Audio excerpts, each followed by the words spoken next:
A tragic end to the search for a South Florida woman ambushed and abducted in Central Florida. Less than 24 hours later, deputies finding a burning car with a body inside. The victim now presumed dead. Investigators say this was not random. They're now trying to piece together a motive here.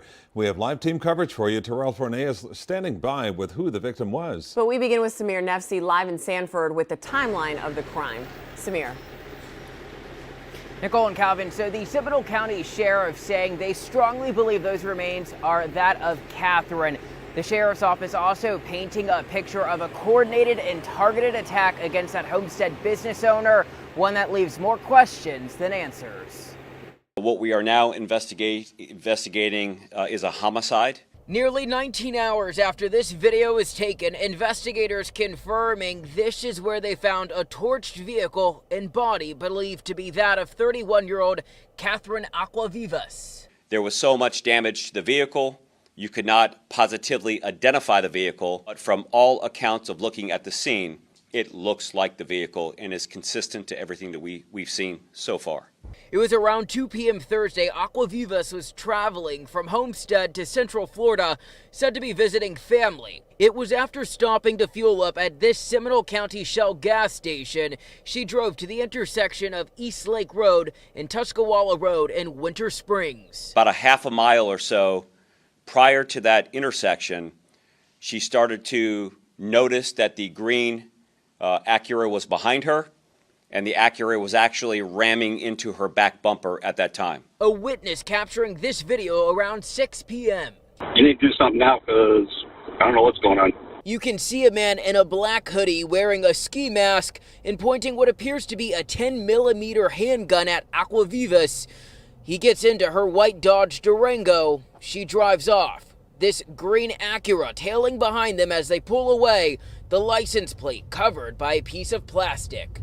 I think you guys need to do something. From there, Aquavivas and the suspects head south towards Osceola County. At this time, we suspect that Catherine is still driving under the armed dictatorship of the suspect. Here's where you're going to go, here's where you're going to drive. Eventually turning off onto Boggy Creek Road around 7 p.m. That eyewitnesses could not report hearing gunshots and ultimately the smoke of a fire that was set ablaze.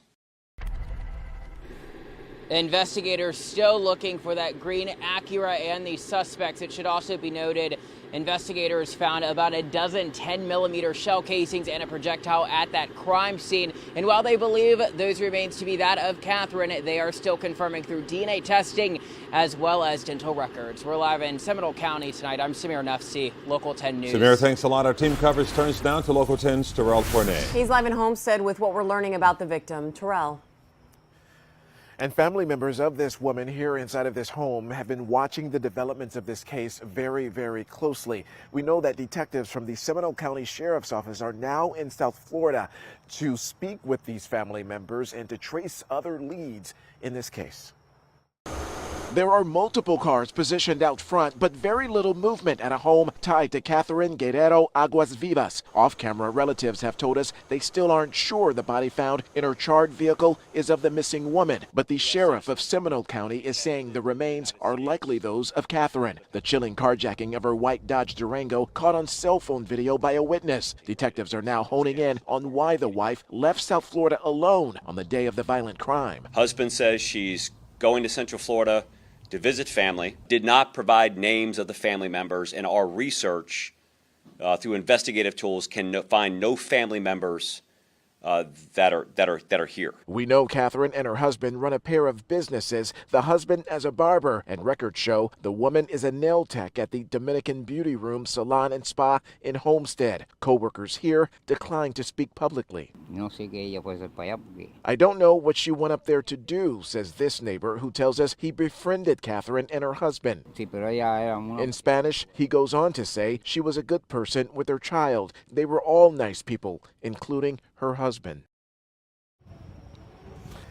And that woman's husband is cooperating with authorities. In the meantime, adding to this mystery, investigators tell us that they have found no criminal history on the part of that husband or that wife. So they have said that they have not found any information or any intelligence to suggest why this woman would be targeted in the first place. We are live in Homestead tonight. Terrell Fournay, Local 10 News.